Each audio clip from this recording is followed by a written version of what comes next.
नमस्कार दोस्तों। Income tax department की तरफ से काफी टैक्स पेयर को इस तरह के मैसेजेस और मेल कम्युनिकेशन आए हैं जिसमें इनकम टैक्स डिपार्टमेंट ने आईटीआर के अंदर मेजर डिस्क्रिपेंसी आइडेंटिफाई की है, जिसके बेसिस पे उनको रिवाइज करने की यहाँ पे एडवाइस दी गई है। तो आज की वीडियो में डिस्कस करेंगे क्या मेल कम्युनिकेशन आई है, क्या मैसेजेस आए हैं, उनको डिटेल में डिस्कस करेंगे। उसके बेसिस पे आपको क्या एक्शन लेना है। इवन डिपार्टमेंट ने यहाँ पे एक नज कैंपेन भी चलाया है जिसमें प्रेस रिलीज इशू की अपने ट्विटर अकाउंट से, तो उसको भी डिस्कस करेंगे। उसमें क्या मेंशन किया गया है, डिपार्टमेंट क्या एक्शन लेने वाला है, उन सभी चीज को डिटेल में डिस्कस करेंगे। बिफोर स्टार्टिंग दिस वीडियो, अगर आप इस चैनल पर नए आए तो चैनल को जरूर सब्सक्राइब कर लेना, बेल आइकन क्लिक करना, इस वीडियो को पूरा लास्ट तक देखना। मैं सभी चीज को डिटेल में डिस्कस करूंगा, आपके सभी डाउट्स यहाँ पे क्लियर हो जाएगी, आपको क्या एक्शन लेना है इस तरह का मेल कम्युनिकेशन मैसेज आने के बाद। गाइस यहाँ पे let's start the video. Guys सबसे पहले बात करते हैं इनकम टैक्स डिपार्टमेंट की तरफ से जो मैसेज आया सभी टैक्स पेयर को, उसमें क्या मेंशन है। तो सबसे पहले आपका यहाँ पे नाम लिखा रहेगा, उसके बाद आपके पैन नंबर के यहाँ पे 4 डिजिट यहाँ पे दिखेंगे गाइस यहाँ पे।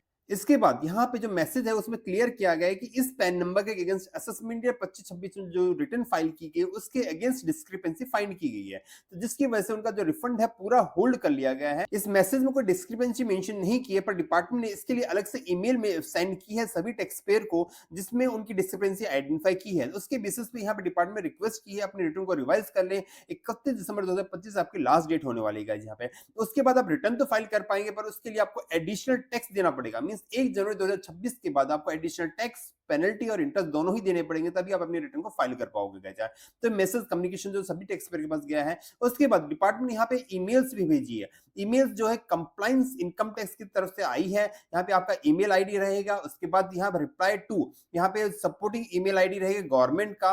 उसके बाद यहाँ पे रिक्वेस्ट की गई है, request for reviewing the claim made in your ITR for assessment year 25-26 आपका सब्जेक्ट रहने वाला। उसके बाद आपका नाम लिखा रहेगा, आपके पैन नंबर लिखे रहेंगे। उसके बाद यहाँ पे मेल में क्या लिखा है वो हम डिटेल डिस्कस कर लेते हैं। इसमें लिखा है it has been notice that claim of refund has been made in income tax ITR. जो आपने आईटीआर फाइल की गई थी उसमें आपने रिफंड क्लेम किया है असेसमेंट ईयर 25-26 के लिए, जिसकी प्रोसेसिंग को डिपार्टमेंट ने अभी होल्ड रख दिया है। होल्ड किसके लिए वजह से, यहाँ पे रिस्क मैनेजमेंट जो फ्रेमवर्क है डिपार्टमेंट की तरफ से, उसमें आपके रिटर्न में कुछ डिस्क्रिपेंसी आइडेंटिफाई हुई, इसकी वजह से आप जो रिटर्न है उसकी प्रोसेसिंग को होल्ड में रख दिया। मींस आपका रिफंड पूरी तरह रोक दिया गया है। तो किस तरह की डिस्क्रिपेंसी मेंशन की गई है। पहली discrepancy, there is significant mismatch between the exemption claim in the ITR vis amount reported by employer in form 16। Means आपके तो फॉर्म 16 में जो आपके एम्प्लॉयर ने जो भी आपके डिडक्शंस हैं, एग्जेम्पशंस हैं और जो आपने आईटीआर में क्लेम की है, उसमें बहुत ही मेजर डिफरेंस क्रिएट किया गया है, जिसकी वजह से यहाँ पे सब्सिक्वेंट रिफंड आपका यहाँ पे जनरेट हो रहा है,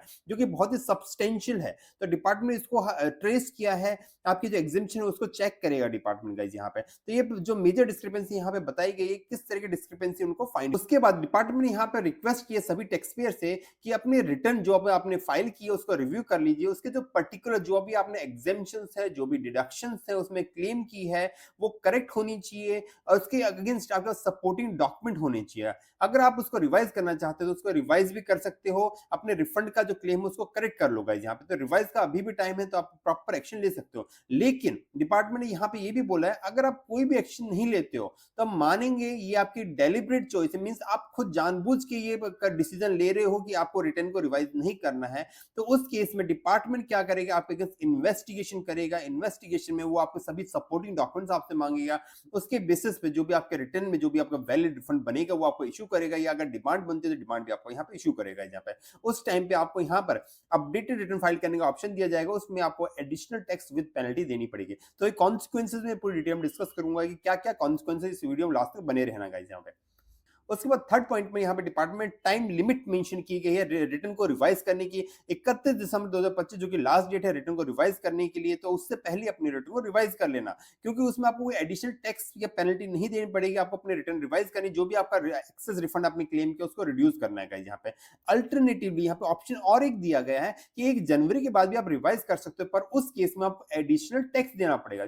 जी हाँ गाइस, 1 जनवरी 2026 के बाद भी आप अपने रिटर्न को रिवाइज कर सकते हो, पर उसमें आपको एडिशनल टैक्स देना पड़ेगा। उसमें कोई आपको रिफंड इश्यू नहीं करेगा डिपार्टमेंट, ये ध्यान रखना। अगर आपको रिफंड लेना है, आपने कुछ गलती की है, तो उसको 31 दिसंबर 2025 से पहले ही रिवाइज कर लेना। उसके बाद आप रिवाइज कर तो सकते हो, पर आपको कोई भी रिफंड इश्यू नहीं करेगा। आपको एडिशनल टैक्स पे करना पड़ेगा, तभी आप उसको रिवाइज कर पाओगे। तो गाइस ये बहुत इंपॉर्टेंट है, अगर आपको रिवाइज करनी है तो 31 दिसंबर से पहले जरूर कर लेना गाइस यहाँ पे। उसके बाद डिपार्टमेंट ने यहाँ पे फोर्थ पॉइंट में मेंशन किया है in case revise return has already fine, अगर आपने ऑलरेडी करेक्ट कर लिए इस मैसेज आने से पहले, मैसेज आने के बाद, तो इस मैसेज को आप इग्नोर कर सकते हो गाइज। यहाँ पे ये जो मेल कम्युनिकेशन थी सभी टैक्स पेयर को आई है गाइज, यहाँ पे ये 23 और 24 के बीच में सभी टैक्स पेयर को यहाँ पे डिपार्टमेंट ने इशू की गई है। इसके अलावा डिपार्टमेंट यहाँ पे नज कैंपेन के लिए भी प्रेस रिलीज इशू की है, जो कि 23 दिसंबर 2025 को ही इशू की थी, जिसमें डिपार्टमेंट ने एनकरेज किया है सभी टैक्स पेयर को कि अपने रिटर्न को वॉलेंटरीली रिव्यू कर लें। अगर आपने उसमें कोई भी डिडक्शन या एग्जेम्पशन जो कि इनएलिजिबल है, इनकरेक्ट है, उसको करेक्ट कर लीजिए। जी हाँ गाइस, यहाँ पे डिपार्टमेंट ने दो तीन चीज हाईलाइट की कि बोगस डोनेशन को करेक्ट कर लीजिए, अपने इनएलिजिबल डिडक्शन एग्जेम्पशन कोई भी अपने रिटर्न में क्लेम की है तो उसको करेक्ट कर लीजिए, क्योंकि उसके जो रिवाइज की डेट है 31 दिसंबर 2025 है, जो कि सेम है जो आपको मेल में भी आपको वही सेंड किया गया है, पर यहाँ पे बोनस को और इनएलिजिबल डिडक्शन और एग्जेम्पशन को यहाँ पे हाईलाइट किया गया है यहाँ पे। तो यहाँ पे सभी टैक्स पेयर से रिक्वेस्ट की गई है अपने रिटर्न को जरूर वेरीफाई कर लेना, अगर आपको लगता है कोई गलती है तो उसको वॉलंटरी करेक्ट भी कर लेना गाइज। यहाँ पे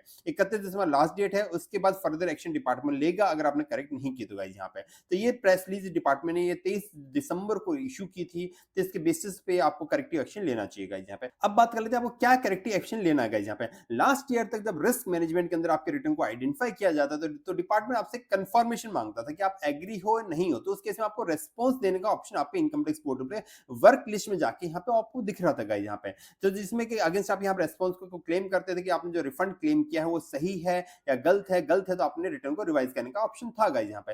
पर इस साल आपको ऐसा कोई ऑप्शन दिख नहीं रहा है इनकम टैक्स पोर्टल पे भी, तो डिपार्टमेंट सिंपल से आपको ईमेल भेजी है, आप वॉलंटरीली उसके अगेंस्ट एक्शन लेना। तब आपको क्या एक्शन लेना है, तो सबसे पहले आपको चेक करना है अपने रिटर्न की जो डिस्क्रिपेंसी मेंशन की है इनकम टैक्स डिपार्टमेंट ने आपकी जो ईमेल कम्युनिकेशन उसमें। तो इसमें जनरली क्या क्या डिस्क्रिपेंसी आइडेंटिफाई की जाती है, पहले तो आपकी जो इनकम आपने रिपोर्ट की है वो मिसमैच होती है आपके एआईएस से, टीआईएस से, या फॉर्म 26 से या फॉर्म 16 से।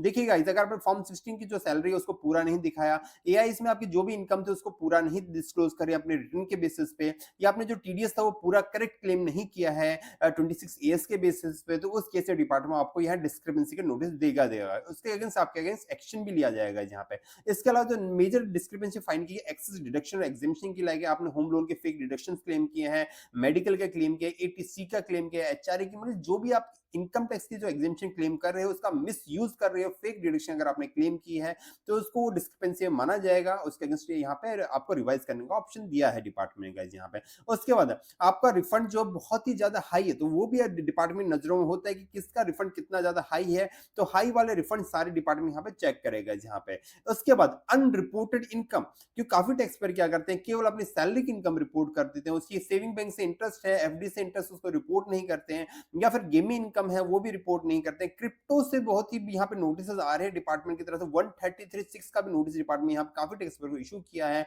तो वो भी आपने रिपोर्ट नहीं किया है या प्रॉपर रिपोर्टिंग नहीं की, मींस प्रॉपर प्रॉफिट नहीं दिखाया है, या फिर आपकी शेयर मार्केट से कोई भी प्रॉफिट था या लॉस था उसको आपने शो नहीं किया है, या प्रॉपर्टी बेचने से आपको कोई प्रॉफिट लॉस हुआ वो भी आपने शो नहीं किया है, या फिर आपने सैलरी भी करेक्ट रिपोर्ट नहीं की है। फॉर्म 60 में जो आपके एम्प्लॉय ने रिपोर्ट की है, आपने जो आईटीआर में रिपोर्ट की उसमें डिफरेंस है, तो अनरिपोर्टेड इनकम में काउंट करेगा डिपार्टमेंट, उसको वेरीफाई करेगा, उसके बाद आपके अगेंस्ट एक्शन लेगा गाइस यहाँ पे। उसके अलावा रॉन्ग टीडीएस क्रेडिट क्लेम किया है, मींस 26 ईयर्स में जो आपका टीडीएस शो हो रहा था या आपके फॉर्म 16 जो टीडीएस शो हो रहा था वो आप उसके अलावा आपने कुछ टीडीएस क्लेम कर लिया है तो वो भी रॉन्ग टीडीएस में यहाँ पे आइडेंटिफाई करेंगे गाइस यहाँ पे। इसी तरह जो आपने आईटीआर फाइल की है या तो आपने वेरीफाई नहीं की है या फिर वो डिफेक्टिव है, डिफेक्टिव किस वजह से होती है, आपने रॉन्ग आईटीआर फॉर्म फाइल कर दिया। देखिए अगर क्रिप्टो की इनकम है तो आपको आईटीआर 2 फाइल करना है, आपने आईटीआर 1 फाइल कर दिया, या आपकी 50 लाख तक की इनकम है तो उसके लिए आपको आईटीआर 1 फाइल करना होता है, आपने आईटीआर 2 फाइल कर दिया, या आपकी गेमिंग की इनकम है आपको आईटीआर 2 फाइल करना होता है जहां पे उसके में आपने आईटीआर 1 फाइल कर दिया। इस तरह आपकी बिजनेस की इनकम है तो उसके आईटीआर 3 या आईटीआर 4 फाइल करना होता है जहां पे उस केस में आईटीआर 1 या 2 आपने फाइल कर दिया तो वो सभी रिटर्न आपकी डिफेक्टिव मानी जाएगी, तो डिपार्टमेंट उनको प्रोसेस नहीं करेगा। तो बेटर है अपनी एआईएस की बेसिस से अपना correct income tax return form select कीजिए, उसमें आपने जो भी करेक्शन करनी है अपनी सभी इनकम को डिस्क्लोज करके करेक्शन कर लीजिएगा यहाँ पे। अगर आपको इससे रिलेटेड कोई भी डाउट है तो आप मेरे चैनल पे अवेलेबल वीडियो को देख सकते हो, उसका लिंक मैं डिस्क्रिप्शन बॉक्स में दे दूंगा कि आपके ऊपर कौन सा आईटीआर फॉर्म एप्लीकेबल है गाइस यहाँ पे। अगर आपको कोई डाउट है तो उसको कमेंट बॉक्स में लिख के पूछ सकते हैं, मैं आपको प्रॉपर रिप्लाई करूंगा गाइस यहाँ पे। तो ये एक्शन आपको लेना है, पहले आपकी डिस्क्रिपेंसी आइडेंटिफाई कर लेनी है। अगर आपकी डिस्क्रिपेंसी आपको आइडेंटिफाई हो जाते हो उस केस में आपको क्या करेक्टिव एक्शन लेना वो भी बात कर लेते हैं गाइस यहाँ पे। अगर आपको लगता है आपने कोई गलती की है तो 31 दिसंबर 2025 उससे पहले अपनी रिटर्न को रिवाइज कर लीजिए। उसमें आपको कोई पेनल्टी पे नहीं करनी है, आपका जो रिफंड का अमाउंट है वो रिड्यूस हो जाएगा, या जो भी टैक्स आपको पे करना है वो आपको पे करना पड़ेगा, कोई पेनल्टी एडिशन आपको पे नहीं करनी है। अगर आप वो नहीं करते हैं तो 1 जनवरी 2026 के बाद आपको एडिशनल टैक्स, पेनल्टी और इंटरेस्ट पे करना पड़ेगा। उसके बाद ही अपने रिटर्न को यहाँ पे आप रिवाइज कर पाओगे। ये भी तभी होगा जब डिपार्टमेंट आपके अगेंस्ट कोई एक्शन लेता है गाइस यहाँ पे। तो अभी तक 31 दिसंबर आप वॉलंटरी रिवाइज कर सकते हो, उसके बाद आपके पास कोई ऑप्शन नहीं रहेगा यहाँ पे। अगर आपको लगता है आपकी जो रिटर्न आपने क्लेम किया है, जो भी आपने डिडक्शन एचआर जो क्लेम किया है या एलएसए क्लेम किया है, कोई अदर डिडक्शन आपने क्लेम की है, एग्जेम्पशन क्लेम की है, वो करेक्ट है और आपके पास उसका सपोर्टिंग डॉक्यूमेंट है प्रॉपर, अगर डिपार्टमेंट मांगता भी है तब आप उसको प्रूव कर पाते हो, तो उस केस में आपको कोई भी एक्शन लेने की जरूरत नहीं है गाइस यहाँ पे।